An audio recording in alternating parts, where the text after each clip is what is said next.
You know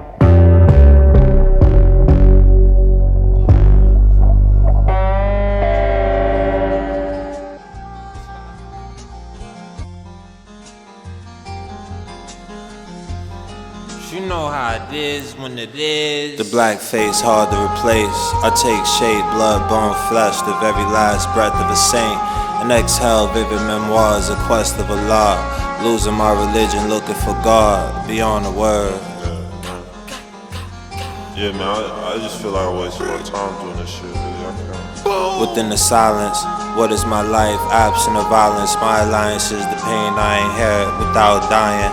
I cherish every wound of my spirit, scar on my mind. Still I withstand the pressures of being frontline. Life is wartime, for birth, death, till whatever is next. Fighting in peace, I never get rest. And so in 2017, you went to West Africa for how long? 6 months. 6 months. And you came back and you made a song titled Mom Said Africa Changed Me. Yeah. Did she really say that? She did. What did she say? I think we were in the kitchen, I guess just discussing the trip that I took to Africa. Because it ended up being like a really dramatic trip. At the end of the day, like I went there with my family, with my father and a few, brothers and cousins and whatnot. And they only stayed for 2 weeks, and then I stayed the rest of my time there with extended family and friends, people that I was just meeting, really on my own sort of quest for just like testing my faith, exploration of spirituality, if you will. And it was an enlightening trip. I studied Arabic for a time with kids, found a teacher eventually who spoke English, French, Wolof, Arabic, and it was a great time, but towards the end of it, I got really sick. And I ended up leaving before I was ready to leave. Okay. But I did, and I kind of just got thrown back in the States before I was really ready to be there. So we were just in the kitchen discussing that one time, and she was telling me despite the whole drama of the trip, I think you came back like a really better person. Kinder, she said, a lot more tolerant. I think I developed a knack for getting on with children because I was around a lot of kids in Senegal, which made me, I think, interact with my younger brother way better than before. I was sort of just impatient with the busyness of little kids. What are some of the biggest cultural differences when you got back that you noticed or that you became more aware of? I think just the perpetual, or the perpetuating of the image of sex,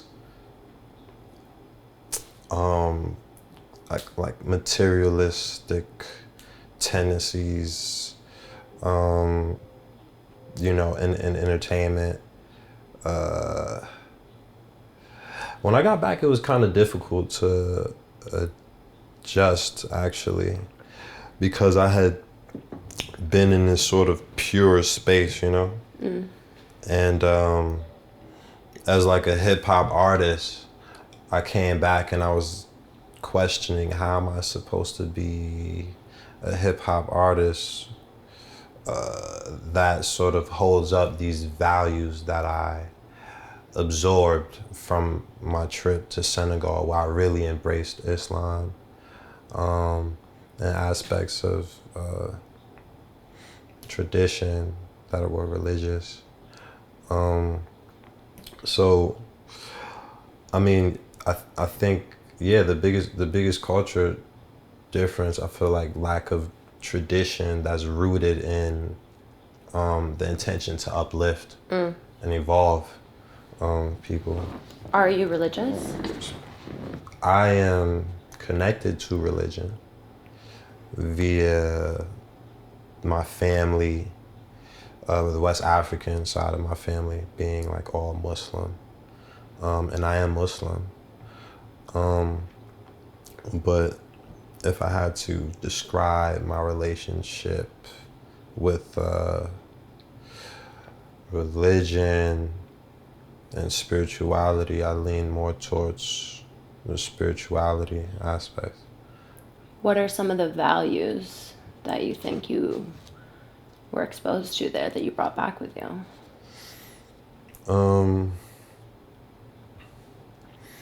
Sort of hospitality, I think. This nature of what's mine is yours, you know, it's nature of giving.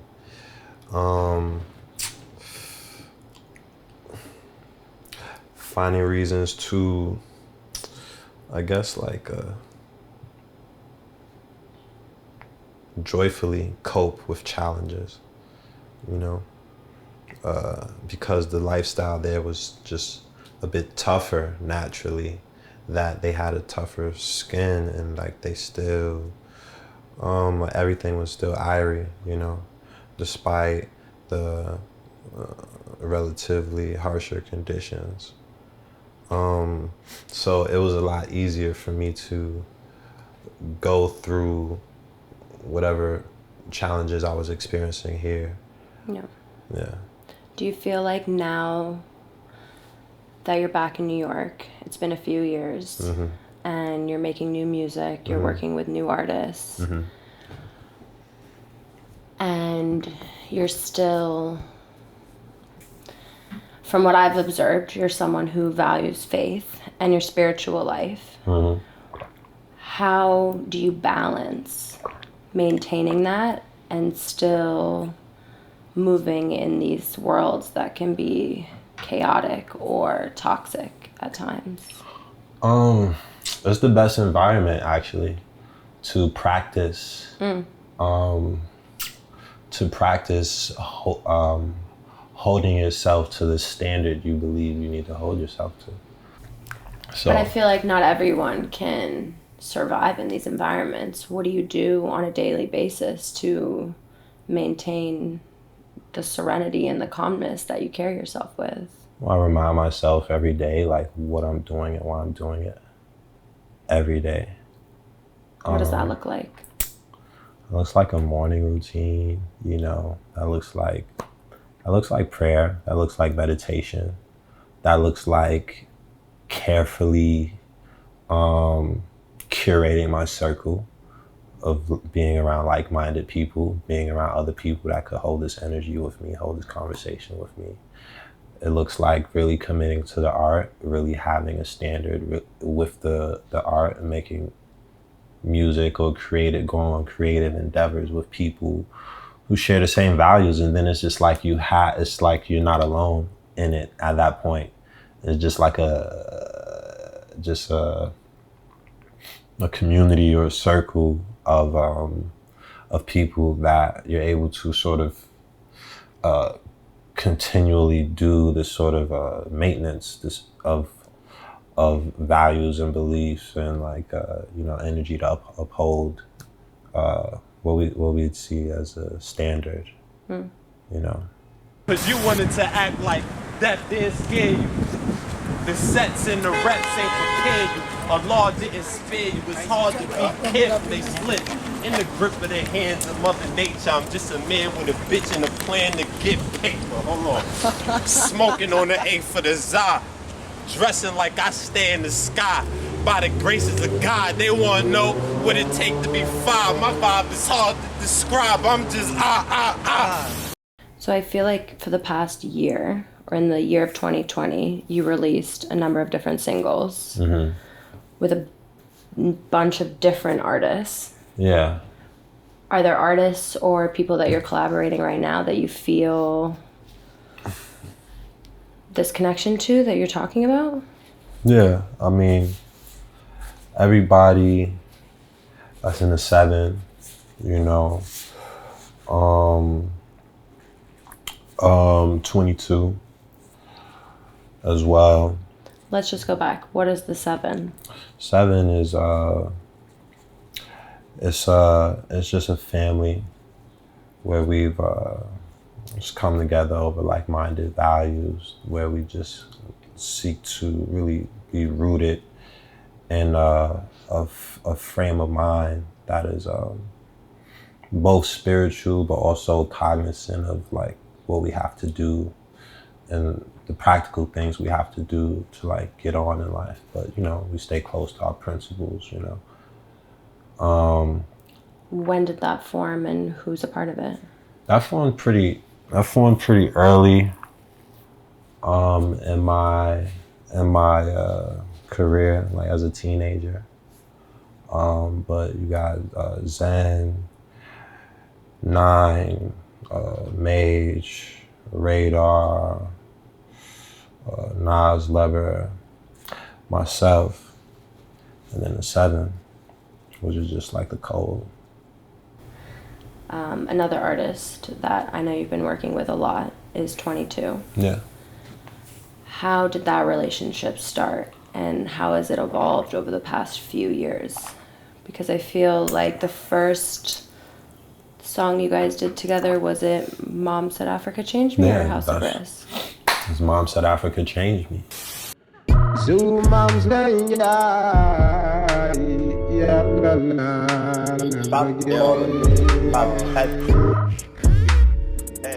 let me call it when I get back. Which is incredible. It was a song and video. My relationship with 22 started, I mean, we knew each other for a few years before we, like, through mutual friends, before we started to develop our own connection. But when we started to develop our own connection, I was booked for a show in LA.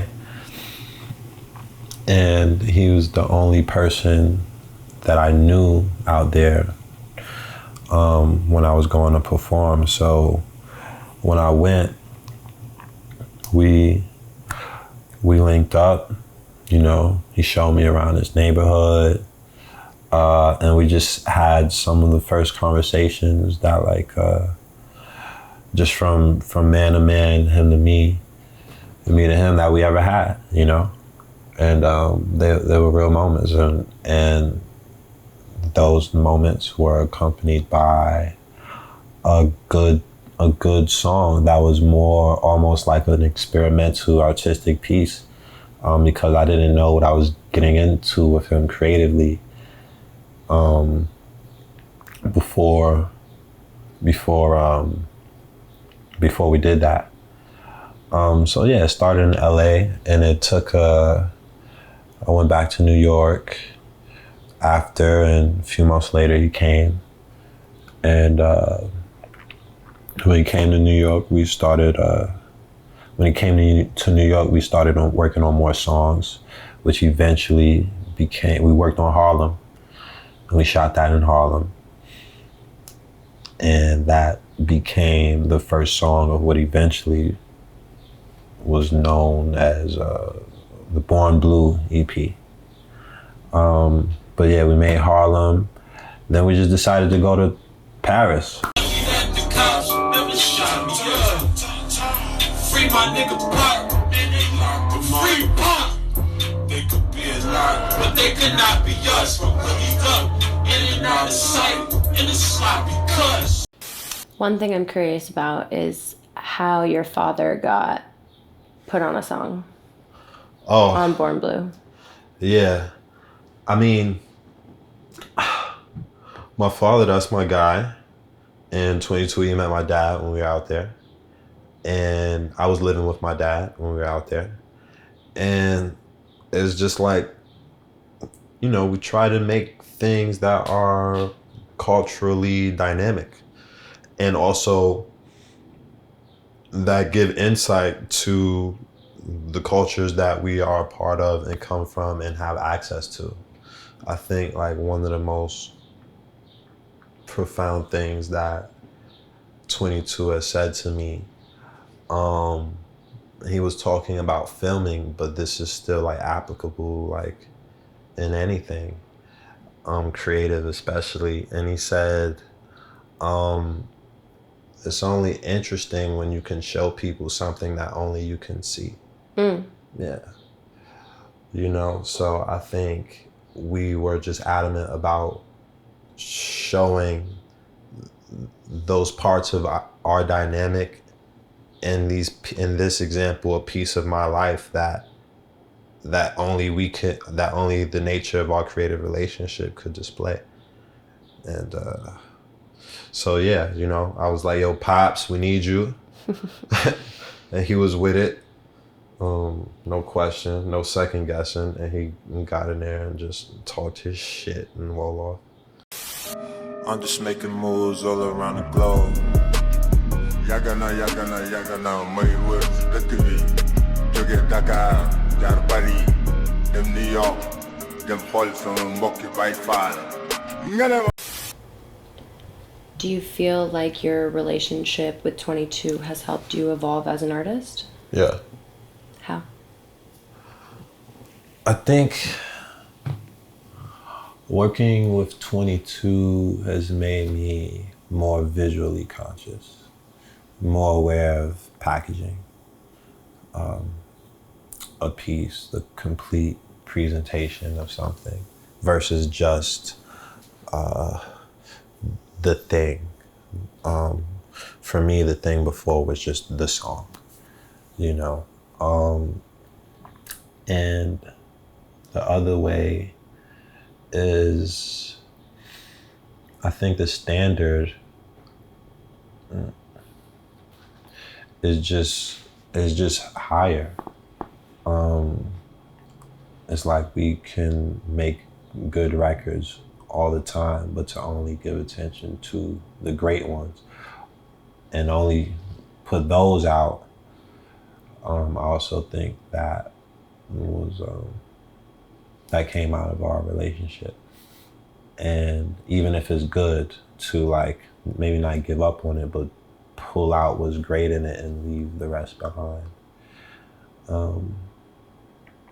So these are some of the ways that my working and creative relationship with 22 has helped me evolve as an artist. Tell me about Not Here.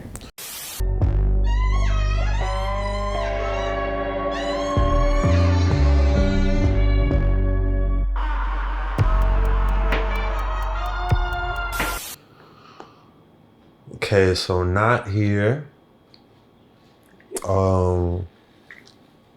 It's a song that we felt like is strong, but also polarizing enough to be the best reintroduction of Salomon Faye, and also the best reintroduction, or like I feel like just continuation of 22 and Salomon Faye, like Born Blue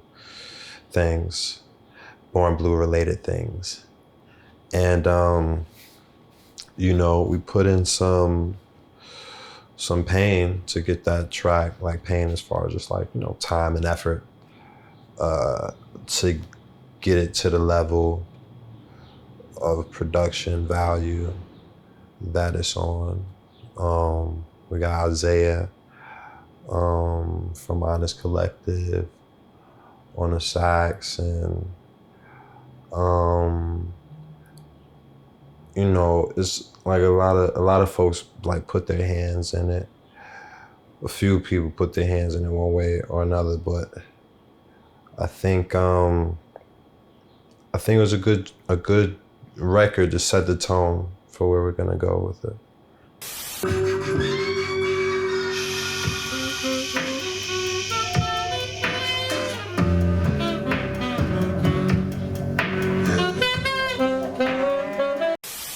So as you continue to release music and evolve as an artist, there was a quote that you said in a freestyle. I had a real conversation that stopped me from going commercial. What was that conversation? All right. So before I answer that, like, I'm gonna double back to Not Here real quick and just talk a little bit about the video too. Okay. Our boy Dan shot the video with us in Harlem, and I just felt like that was like a really magical moment, and he had a big part in that too. So like I didn't want to miss his name, but okay. I had a real conversation. What was the line again? I had a real conversation that stopped me from going commercial. Was that a real conversation? That was a real conversation, man. That was a real conversation. A long studio session with Jimmy Lit, and we talked for hours. Like I mean, yeah, we stayed up until sunrise, chatting about life and politics and all that shit. And yeah, I wrote that song shortly after, and I think the line is just really rooted in the sense of responsibility to say something of substance and of purpose, of value and meaning, and everything that I do, and avoid striving to be commercial for any other reason, for any reason at all. And I think for an artist looking for success, that can be a difficult thing to do. Because what does commercial look like to you? What would that mean, going commercial? I mean, it looks like all the artists you see at like the BET Awards or the Grammys or some shit like that. Like, so how do you differentiate yourself from that? It's not even that I differentiate myself from it. It's just that I just make sure that my goal is to communicate like truth, quality, and expression, and let my commitment to that guide the evolution of my career. If that makes me like a huge artist one day, like, so be it. Like, we'll welcome that. I do believe that the music and the things we're doing creatively will continue to have a strong impact that only grows over time. It's just like the goal is not to get a Grammy. The goal is not to like be like, you know, I don't know, getting hit up by Nike to do commercials, you know? The goal is not to be commercially successful. The goal is to be successful, but like by my own definitions, which is like that commitment to truth and quality of expression. Yeah. So what are some of the responsibilities you feel you have as an artist, either to yourself or maybe to your family or community? Honesty and quality. I feel like you've mentioned to me a few times, and tell me if this is correct, but part of the evolution that you've gone through as an artist is that the music you're making now has a lot more meaning to it. Would you say that that's true? Or how do you think, like, what is the difference between the music you're making now and the music you were making when you were 15, 16, 17? I mean, naturally it's more matured, it's more condensed in a sense of self, like a stronger one. It's more condensed in a sense of purpose and intention. I think at 16, 17, young, 20, 21, whatever, just making music like any other kid, you know? Just trying to say the coolest, most outlandish thing, especially like as a rapper.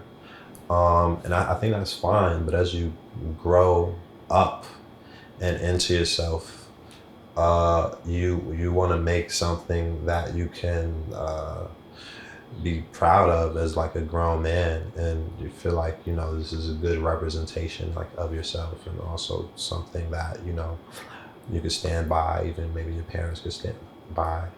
I think. So it's representative of who you really are as a person? Just where I'm at in the trajectory of my life, you know, how I've grown. I think like the best way that I've put it, and thinking about it one time, was just that making music that I could grow into instead of the music that I've grown out of. Yeah. What impact do you hope your music will have on the people who listen to it, if any? That this sort of glimpse of power that I've been able to recognize that I have in my own life, over my own life, is shared with other people, and that they realize that they have like a sort of a limitless power in their life as well.